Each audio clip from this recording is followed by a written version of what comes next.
سر آپ سے میرا سوال ہوگا کہ سانسیں رک جانے کے بعد کیا جو بزرگان دین ہیں ان کا دنیا سے تعلق رہتا ہے؟ اور ہمارے ہاں جب لوگ بابا جی کے دربار پہ جا کے دھاگا پہنتے ہیں یا 5-10 سال کے لیے منت مانگ لیتے ہیں اولاد کے لیے یا کسی بھی کام کے لیے، تو کیا وہ درست ہے؟ دیکھیں جی، یہ بڑا اہم سوال ہے، چونکہ ہم سب کانٹیننٹ کے لوگ ہیں اور یہاں بہت سارے مذاہب ہیں اور ہم ان کے ساتھ مکس اپ ہو چکے ہیں۔ جب تک مسلمان دوسری اقوام کے ساتھ مکس اپ نہیں ہوئے تھے تو کافی خالص دین ہمارے پاس تھا۔ اب چونکہ ہم بہت سارے مذاہب کے ساتھ مکس اپ ہو گئے ہیں اور ان کی بہت ساری چیزیں ہمارے اندر آ گئی ہیں۔ دیکھیں حدیث میں آتا ہے کہ اذا مات ابن آدم انقطع عملہ الا من ثلاث، جب بندہ مر جاتا ہے تو اس کے تمام معاملات ڈسکنیکٹ ہو جاتا ہے دنیا کے ساتھ، مگر 3 چیزیں کا ان کو اجر پہنچتا رہتا ہے۔ وہی ایک علم جس کو سکھایا، نیک اولاد ہے یا کوئی صدقہ جاریہ وغیرہ کیا۔ مگر اس شکل میں کہ کوئی منت مان کے کسی قبر پر جانا کہ اور پھر وہاں جا کر نظر و نیاز کرنا اور پھر وہاں جا کر قربانی کرنا، وہاں ذبح کرنا، یہ بالکل دین سے ہٹ کر ہے۔ اس کا کوئی تعلق نہیں ہے ان چیزوں کا دین کے ساتھ۔ ویسے آپ کسی نیک عالم، آپ سمجھتے کوئی نیک آدمی ہے، اللہ کا ولی ہے، اس کی قبر پر جاتے ہیں اور قبر پر جانا، ان کے لیے دعا مانگنا، ان کے لیے اللہ سے بخشش مانگنا، لیکن آپ ان سے دعا نہیں کر سکتے، ان سے آپ یہ نہیں کہہ سکتے کہ آپ ہمارے لیے ہمیں یہ عطا کر دیں اور ہمارے سفارش کریں اللہ کے حضور۔ نہیں، یہ نہیں ہے، کیونکہ قرآن مجید میں آتا ہے کہ جو مکہ کے مشرکین تھے اور وہ لات عزا منات کی جو پوجا کرتے تھے تو ان کو جب پوچھا جاتا کہ آپ یہ کیوں کرتے ہیں تو وہ کہتے ہیں لِيُقَرِّبُونَ إِلَى اللَّهِ زُلْفَىٰ، یہ ہمیں اللہ کے قریب کر سکتے ہیں، یہ اللہ کی پہنچی ہوئی سرکاریں ہیں، یہ ہمیں اللہ کے قریب کر سکتے ہیں۔ تو اگر یہی اسی طرح کی سوچ ہماری ہے کہ یہ فوت ہو جانے والا یہ ہمیں اللہ کے قریب کر سکتا ہے، تو میں سمجھتا ہوں کہ اس عقیدے کا اسلام سے کوئی تعلق نہیں ہے۔ حضرت مریم کے واقعے کا آپ نے قرآن میں ذکر کیا، اس سے پہلے میں چاہوں گی کہ آپ نے کہا کہ جائز ہے اور جایا جا سکتا ہے، حضرت مریم کی آپ نے بات کوٹ کی، لیکن یہاں سے بات نفی میں آئی ہے، تو کیسے پھر آپ بات کو آگے نہیں؟ دیکھیں مولانا نے جو بات کی ہے وہ لات منات اور عزا کی ہے۔ مشرکین مکہ جو تھے اس پر تو ہم بھی ایگری ہیں کہ اللہ کے سوا جو ہے وہ کسی بت سے مانگنا یا بت کو وسیلہ دینا یہ قطعاً حرام ہے، شرعاً حرام ہے، اللہ کے قرآن کے خلاف ہے، نبی پاک صلی اللہ علیہ وسلم کی حیات طیبہ کے خلاف ہے۔ لیکن جہاں تک یہ تعلق ہے، اور میں نے پہلے بھی کہا کہ جب تک آپ لفظ قربتاً للہ استعمال کریں گے تو یہ عین دین ہے۔ جب آپ بزرگ کے نام کی دیں گے تو یہ شرک ہے، یعنی آپ قربت میں کسی بزرگ کا نام لیتے ہیں تو وہ شرک ہے۔ قربت صرف اللہ کی ہے، لیکن جہاں تک یہ ہے کہ یہ ہماری جو ہے وہ سفارش نہیں کرتے یا اس انداز سے ڈسکنیکٹ ہو جاتے ہیں کہ جیسے ہم میت ہیں، تو ایسی بات نہیں ہے۔ ہاں، ایسی میں بات تھوڑا سا پورا کروں، ایسی بات نہیں ہے۔ اللہ نے قرآن میں خود وسیلے کا حکم دیا ہے کہ ایمان والوں مجھ تک پہنچنے کے لیے وسیلہ تلاش کرو۔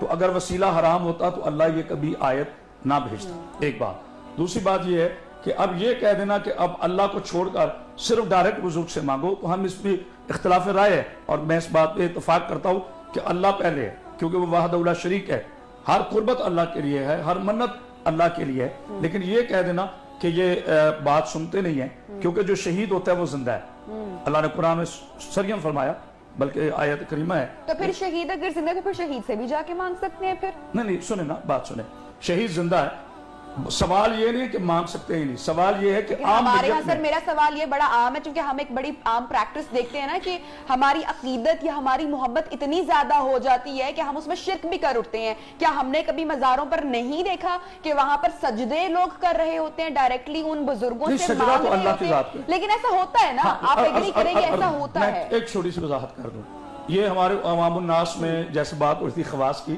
بہت کم پتہ ہے۔ دیکھیے سجدے کے جب تک 7 اعضاء نہ لگیں، اور 7 اعضاء لگنے کے بعد بھی جب تک آپ سبحان ربی الاعلیٰ نہ کہیں، آپ کا سجدہ نہیں ہوتا۔ شریعت اس کے بارے میں حکم دیتی ہے۔ آپ کچھ کہنا چاہ رہے ہیں اس میں؟ سب سے پہلی چیز جو ہے وہ یہ ہے کہ منت اور نظر کے حوالے سے بات ہو رہی ہے، تو عائشہ رضی اللہ تعالیٰ عنہ کی ایک حدیث ہے، فرماتی ہیں کہ نبی صلی اللہ علیہ وسلم نے یہ بات کہی ہے کہ کوئی شخص منت مانتا ہے، نظر مانتا ہے، تو اگر وہ شاعر اللہ کے خلاف نہیں ہے تو اسے پورا کرے، اور اگر وہ خلاف ہے تو اسے پورا نہ کرے، اس کا کفارہ دے دے، اور جو اس کا نظر کا کفارہ ہے، کفارۃ الیمین، وہ قسم کا کفارہ ہی ہے، یہ ایک الگ چیز ہوگی۔ دوسری چیز یہ ہے، صحیح ابو داؤد میں نبی کریم صلی اللہ علیہ وسلم سے ایک صحیح ایک حدیث ملتی ہے کہ ایک شخص آقا علیہ السلام کے پاس آیا اور اس نے آ کے کہا کہ میں نے دور جاہلیت میں اسلام قبول کرنے سے پہلے ایک منت مانی تھی, ایک نظر مانی تھی کہ فلاں جگہ پہ جا کے میں یہ قربانی کروں گا, تو آپ مجھے بتائیے کہ کیا مجھے وہ پورا کرنا ہے؟ تو آقا علیہ السلام نے اسے سوال پوچھے, اسے پوچھا کیا وہاں کبھی میلہ شلہ لگتا؟ اس نے کہا نہیں. کہا لوگ اپنی منتیں نظروں کے لیے وہاں آیا کرتے تھے؟ اسے کہا نہیں. تو پھر اسے اجازت دے دی کہ تو چلا جا کے اپنی منت و نظر پوری کر لے.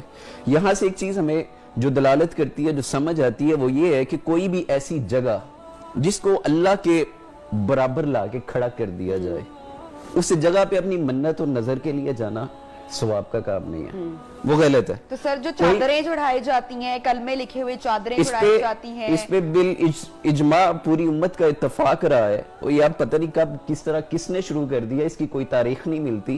اجماع رہا ہے کہ قبروں پہ چادریں چڑھانا, قبروں پہ پھول ڈال دینا, خوشبو لگانا, اور ایون کہ رسول اللہ صلی اللہ علیہ وسلم نے علی المرتضیٰ رضی اللہ تعالیٰ عنہ سے یہ بات کہی تھی کہ علی جا کے جو بھی ایک بلش سے اوپر ملتی ہے اسے ٹھیک کاٹ, اسے زمین کے برابر کر کے واپس آ جاؤ. اس کے پیچھے وجہ یہ تھی کہ اگر قبر کی کوئی افادیت ہوتی تو علی المرتضیٰ رضی اللہ تعالیٰ عنہ سے یہ بات نہ کہی جاتی. پروفیسر صاحب آپ اس میں کچھ ایڈ کرنا چاہ رہے ہیں؟ نظر و نیاز جو کی جاتی ہے, چادریں چڑھائی جاتی ہیں, منتیں مانگی جاتی ہیں, سجدہ کیا جاتا ہے, جاہلیت میں ہی چاہے ہو, لیکن اس کی روک تھام تو ہونی چاہیے. جہاں تک نظر و نیاز کی بات ہے وہ بڑی اچھی علماء نے اس کو ایکسپلین کر دیا ہے. نظر جو جائز کام کے لیے کی جائے اسے پورا کرنا چاہیے. اور نبی صلی اللہ علیہ وسلم کا فرمان ہے کہ یہ کنجوس انسان کے لیے ہے, چونکہ وہ صدقہ زکوٰۃ نہیں دیتا. تو ایسا بندہ جب اپنے آپ پر لازم کر لیتا ہے کہ اگر یہ میرا جائز کام ہو گیا تو میں یہ صدقہ کروں گا یا یہ جانور ذبح کروں گا, تو وہ فرمایا کہ یہ کنجوس کے لیے صدقہ ہے, وہ بالکل اسے کرنا چاہیے. ہاں یہ تو ٹھیک ہے. اب اس جگہ پر جا کر کرنا, یہ بڑی اچھی دلیل دی. یہ بوانا مقام کا ذکر ہے کہ نبی صلی اللہ علیہ وسلم نے اس کو پوچھا وہاں کوئی میلہ ٹھیلا, کوئی بدعت, کوئی شرک, کوئی صاحب کا بت. انہوں نے کہا یا رسول اللہ ایسا کچھ نہیں, ایک تاریخی مقام ہے. فرمایا جا اوفے بنظری کا, جا کر اپنے نظر کو پورا کرو. اب رہ گیا قبروں کے اوپر چادریں یا یہ ساری چیزیں. دیکھیں قبروں کا احترام ضروری ہے, قبر کا احترام ضروری ہے. وہاں سے گزریں. حدیث میں آتا ہے کہ السلام علیکم اہل الدیار من المؤمنین والمسلمین وانا انشاءاللہ بکم لاحقون. یہ احترام ضروری, مگر اس احترام میں مقبرہ بھی بنایا جا سکتا ہے. ہاں وہی میں کر جی, اس کے لیے رسول اللہ صلی اللہ علیہ وسلم کا بڑا واضح آپ صلی اللہ علیہ وسلم کا فرمان ہے. آپ نے فرمایا کہ اللہم لا تجعل قبری عیدا, اے اللہ میری قبر کو میلے ٹھیلے کی جگہ نہ بنانا. اب جب پیغمبر اس بات سے پناہ مانگ رہا ہے کہ یا اللہ میری قبر پر ایسا عمل نہ ہو, تو غیر پیغمبر کے لیے وہ عمل کیسے جائز ہو گیا؟ پھر ایک اور روایت مسلم شریف کی ہے, رسول اللہ صلی اللہ علیہ وسلم فرمایا نہا رسول اللہ صلی اللہ علیہ وسلم ان یتجسس القبر ویقعد علیہ ویبنى علیہ. نبی صلی اللہ علیہ وسلم نے قبروں کو پختہ کرنا, قبروں کے اوپر مجاور بن کے بیٹھ جانا, اور قبروں کے اوپر تعمیر کرنا, بلڈنگیں بنانا, پتھر لگانا, یہ آپ صلی اللہ علیہ وسلم نے صاف دو ٹوک مسلم شریف کی روایت ہے اور آپ نے منع کیا ہے.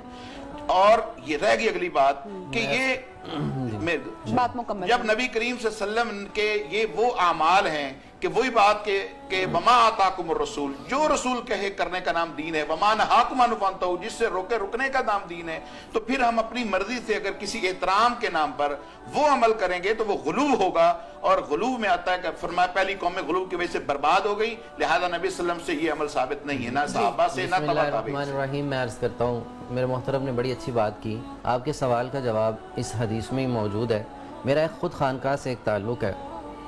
سجدے کی جہاں تک بات ہے, ہم خانقاہوں پہ جاتے بھی ہیں اور مزارات اولیاء سے ہمارا ایک درینہ تعلق ہے. سجدہ تعظیمی ہو یا سجدہ عبادت, ہمارے ہاں دونوں ہی حرام ہیں, پہلی بات. دوسری بات, لا علمی کی وجہ سے اکثر لوگ اس حالت میں جھک جاتے ہیں کہ وہ سجدے کی شبیہ نظر آتی ہے, سجدہ ہوتا نہیں. میں نے بذات خود بہت سے لوگوں کا انٹرویو خود کیا, اور میں جہاں بھی جاتا ہوں میں خود بڑے غصے سے اٹھا دیتا ہوں, یار یہ کیا کر رہے ہو, سجدہ جائز نہیں ہے. سجدے کا تعلق عبادت سے, اور عبادت اللہ کے لیے ہوتی ہے. اللہ نے تجھے ماؤں کے پیٹ سے آزاد پیدا کیا. جی, تم کیوں سجدہ کر رہے ہو اس صاحب مزار کو؟ چادریں جو چڑھائی جاتی ہیں وہ, تو وہ سجدے کا, جس سے بھی میں نے پوچھا وہ کہہ رہا واللہ ہم نے سجدہ نہیں کیا. ان کے ادب میں جھک گئے ہیں, ان کا ایک انداز ہے. کلیئرٹی ہے ہی ہمیں کہ سجدہ تو جائز, میرے خیال سے یہ تو کوئی جاہل شخص بھی جانتا ہوگا, لیکن پھر بھی وہ پریکٹس کی جاتی ہے. لیکن چادریں جو ہیں پریکٹس نہیں کی جاتی. میں عرض کرتا ہوں منع بھی کیا جاتا ہے, فوراً کیا بھی جاتا ہے, اور ہر مزار پہ آپ دیکھیے گا ادھر لکھا بھی ہوتا ہے, اوقاف کی جانب سے بھی اب لکھا ہوتا ہے. چادر کا جہاں تک تعلق ہے,